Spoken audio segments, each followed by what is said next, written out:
Mari Mari Pulamien, Mari Mari Compuche. Hoy 5 de septiembre se conmemora el Día Internacional de la Mujer Indígena. Se ha elegido esta fecha en homenaje a Bartolina Sisa, una mujer que dirigió los ejércitos quechua aymara para ir en contra de la opresión ejercida por los españoles en Perú.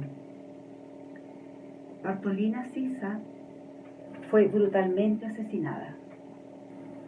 Hoy día, la agrupación Huicuyén envía un gran saludo y reconocimiento a todas las mujeres indígenas, reconociendo nuestra fuerza y nuestra entrega.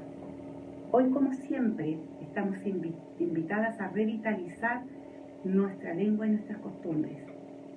Tenemos un historial de fortaleza que está representado en Bartolina Sisa y en tantas mujeres que hasta el día de hoy continúan haciendo historia, protegiendo nuestra tierra, la familia, la comunidad, y que por causa de ello han sido maltratadas, discriminadas y asesinadas.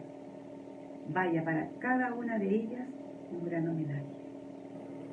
La comunidad Huicuyén hoy nos invita a sentirnos tremendamente orgullosas de ser mujeres indígenas. Peucayal Pulamien, Peucayal Compuche.